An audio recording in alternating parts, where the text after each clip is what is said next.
Welcome back, ladies and gentlemen, to another episode of Factorio Bob's Angels, episode 32. Welcome back to the creepy song, or at least it sounds creepy at this speed. It's alright at normal speed. It just has those weird, like, violin sound effects they used to put in old horrors. It's probably not going to do it now, is it? No. But yeah, welcome back. This episode we're working on the factory some more. The more and more I access resources from doing absurd amounts of biter killing, the less actual biter killing we have to do, and the more work we can do on advancing the factory. And hopefully in the next few episodes it's really going to start to accelerate quite a bit. I have let the factory grow a little bit in between episodes. I did some general tidying up of belts here and there, trying to clear up some of these artifacts. I don't usually like them lying around like this. It kind of feels exceptionally sloppy, me leaving it this messy.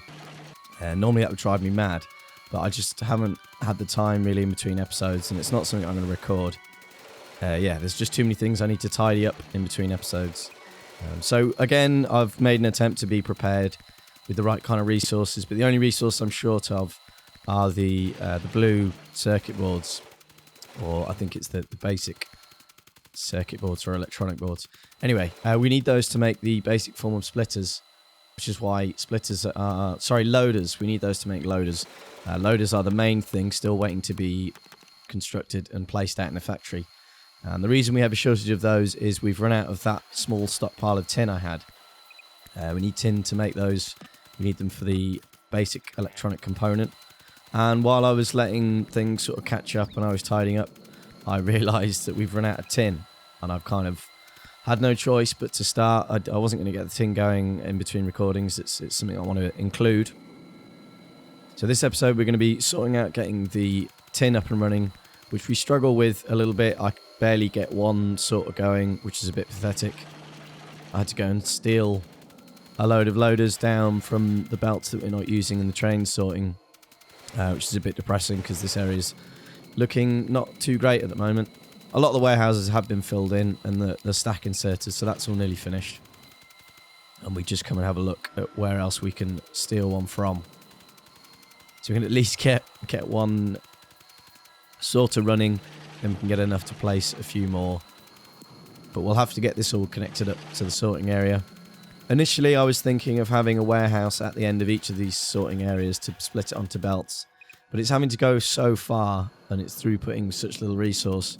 For now, I think I'll just piggyback on the Galena belt and get it sorted down here. And we'll put something tidier in the future. I don't really know. I'd try and line it up. Then I get distracted by the belt and I lose my my place. Then I come back to put it in again. And then I realise this is going to take up another 2 loaders, which I don't want to use. And I decide to piggyback on the back of that line, because it should work fine for now. It's just not really within my code of fussiness, but I need to not let that dictate, how slow the game's going. So we're going to make a few, I guess, visual sacrifices to speed things up a tiny little bit. But the other thing I want to work on is sorting the byproducts of the angels or sorting area. So that's going to be processing geodes, crushed stone, and the slag, because it's starting to build up to an amount where it's getting a bit ridiculous how much we have stored now. And if I don't deal with it, we're just going to store more and more of it.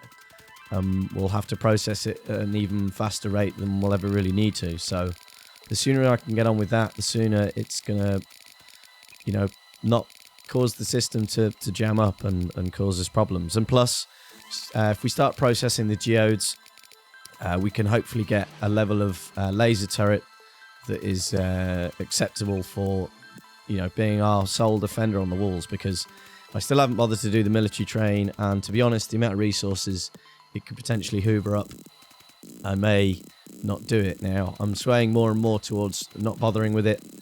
Maybe it'd be a nice thing to put in later on as a backup from power running out. I don't know. We'll see.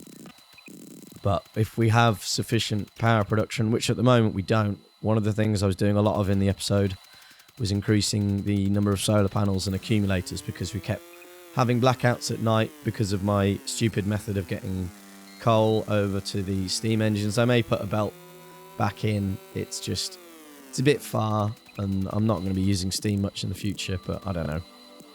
So we give crushed stone and geodes essentially enough room for 2 belts each. I do place that underground belt there a bit incorrectly, but there is room for both crushed stone and geodes to have 2 belts each, which from my last playthrough was just about enough for a factory of this size.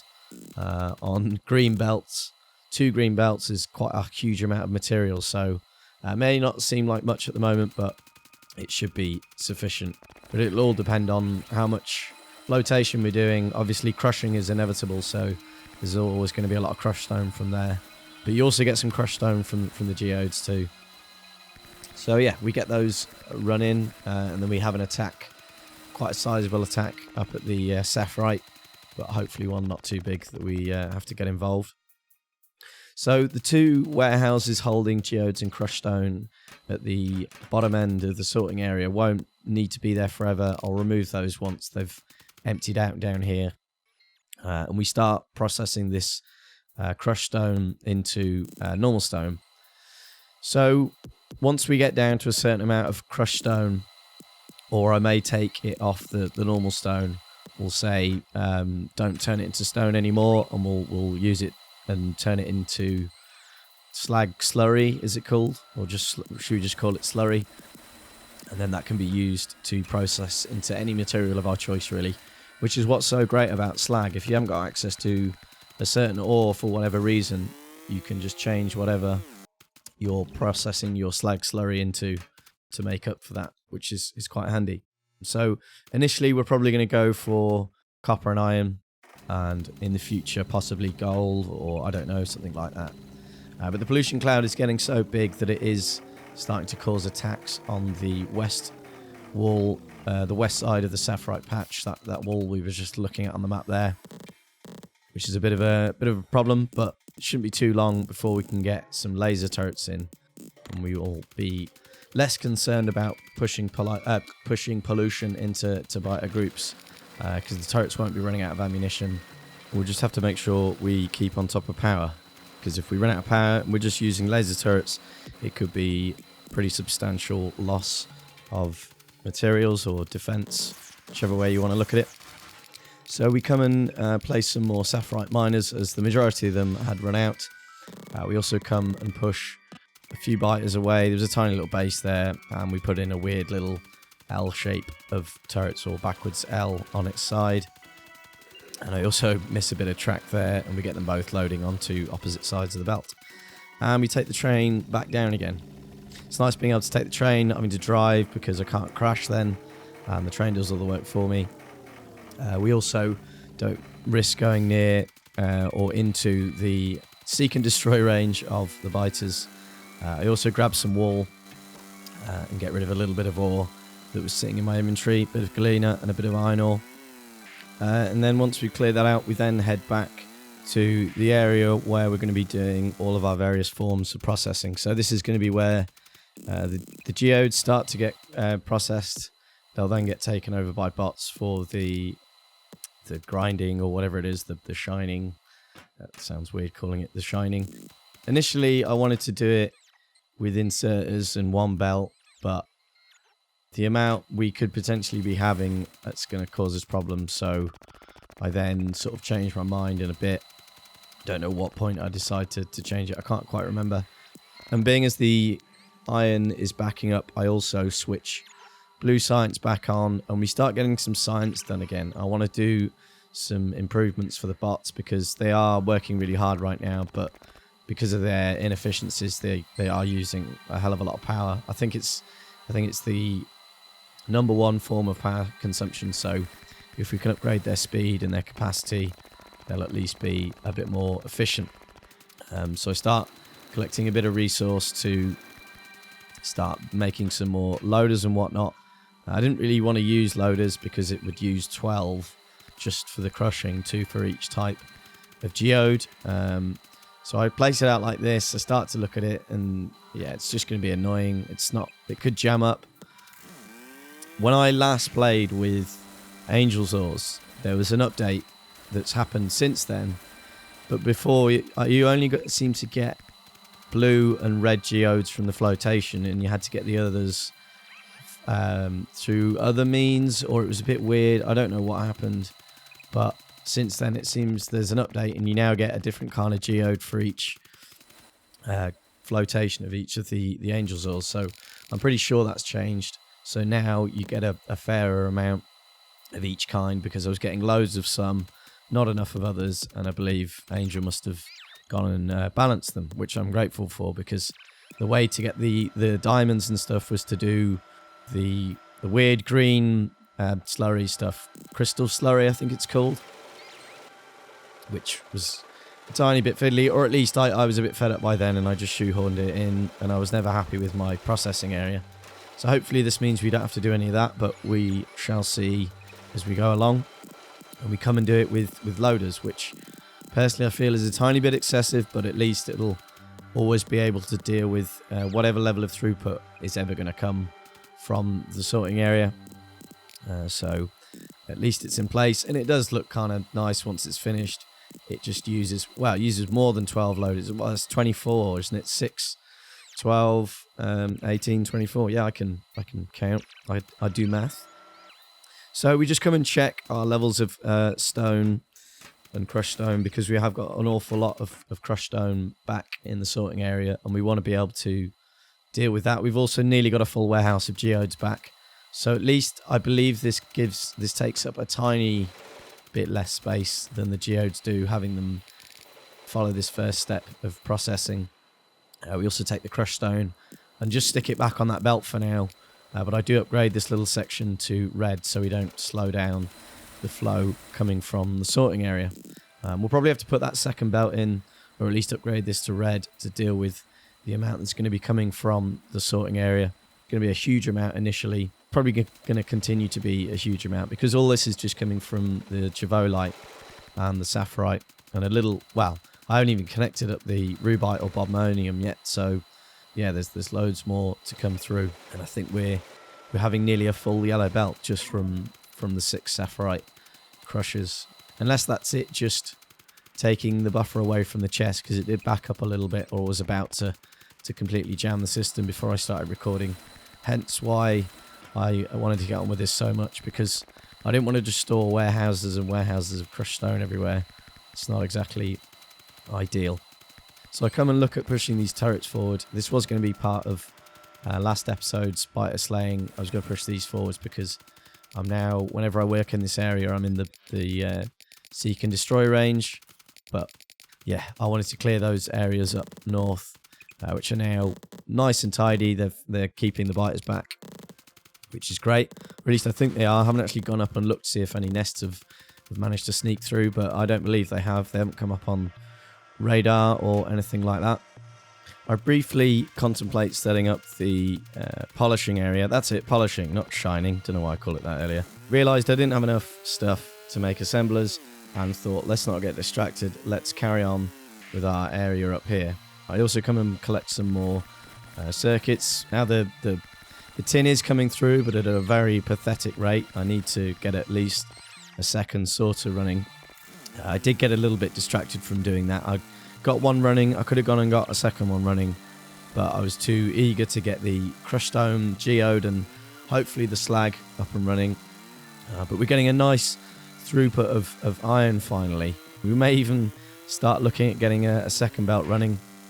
I feel it's slightly more efficient to get the 4 yellow belts running before we start upgrading to red. I don't know, and then we can move to red whenever we get to that point. I might be wrong in saying that that's the most efficient way, I don't know, but at least the bus will look nice and full.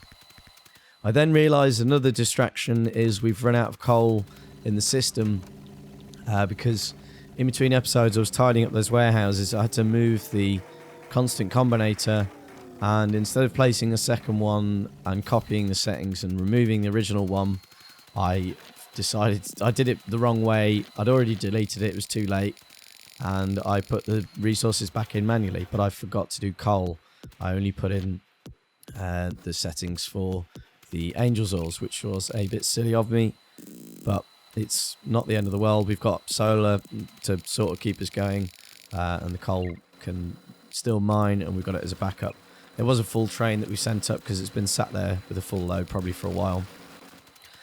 We look at mining the rest of the normal patches before we go full on into the infinite, but I do put a couple of level 2 miners on the infinite just in case I don't come down here for ages. There is still a slight trickle of coal going into the train, and if we ever need to send it up, there will be a rather substantial amount, or semi-substantial. There's quite a lot that can be stored in one train load with having 4 carriages.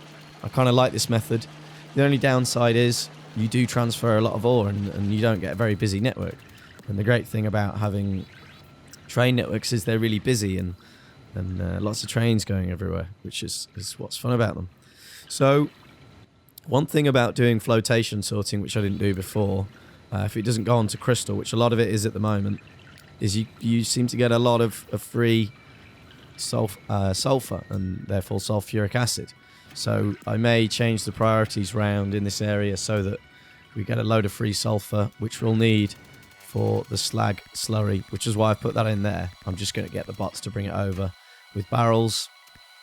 It worked for me in my playthrough, mainly once the bots were, a high level. Obviously at the moment this is a bit stupid. But yeah, I'm just going to get the bots to bring it over, and we'll also get them to bring it up from the oil processing area, as long as there's enough in the tank, because we need to prioritize that area so that it goes to batteries primarily, and then any excess can get barreled up and brought over to areas like this. But yeah, that's one benefit about doing flotation sorting is that you end up with a load of extra sulfur, and I put a circuit condition on there to leave some behind for the crystal process, and any extra can get barreled up. So when I put the belt in for the particular slag coming from there, I forget to put a filter on, and we get a load of copper and a bit of, I believe it's titanium, or is it the white, the very white plate that we get. It's the purple ore anyway. So we're going to put that back in the chest, and we come and look at setting up the first bit of slag processing to get it into slag slurry. At least if we store it as a liquid, I believe it takes up a tiny bit less capacity, but we put in a unbarreler, Bob's barreling machine to get that over, and then a active provided chest so that it never jams up with too many barrels. But the process for building barrels, I'll have a circuit condition on to say only make them if there's none available in the system, so we'll never run into that problem anyway. But it is nice as a backup to have the active provider, as I have experienced problems using passive providers in the past and having too many barrels kicking around in one particular area of the system and it not being used in other places for it to get pulled away. And I can't be bothered to manually monitor how many barrels are in the system because there's just no need to. You can use circuit conditions to do it for you. So I head down to look at the oil processing area, and I noticed that there's a severe lack of everything. And my idea to use plastic for pipes everywhere turned out to be really stupid, and we've gone and used up all our petroleum because, of course, we're not getting hardly any crude oil in. We've completely depleted those 2 starter patches we get. In fact, I'm going to take them out soon. Next episode, we'll be setting up the crude oil delivery depot and the first crude oil outpost. I'm going to use rail tankers. It's what I've always done. I can't be bothered with barreling, and it's why I installed rail tanker, to be honest. So that's going to be next episode, because we need petroleum, we need plastic to continue with science and a lot of things really. So, and I'm going to be stubborn and continue to want to use plastic pipes everywhere, because it's my end game upgrade for pipes. I don't know why exactly, because I think is it steel or stone pipes are slightly better, or is it bronze or brass pipes? One of them's top dog. But yeah, next episode we're doing oil. The oil will get unloaded down at the oil refining area. It'll have its own depot, and we'll probably do thermal water down there as well. We just come back up and check the bobmonium and the rubite, and we increase the amount of tin we're going to get through from there, which will hopefully speed things up a little bit. I also look at trying to get rid of some of these trees, and I mess around with some plastic pipes. It's kind of a wee bit frustrating. A wee bit frustrating as the termite nanobots switch off if you're within the logistics area, which is what I was planning on using to clear this. I don't know if there's a toggle key for it. I might go and look it up. But yeah, we're halfway through getting slag slurry fully processing. One nice thing about it backing up is we can save it and use it for whatever ore we run out of. But until then, that's going to be all we have time for this episode. I do hope you have enjoyed. Thank you so much for watching, and please do come and join me next time. Bye-bye.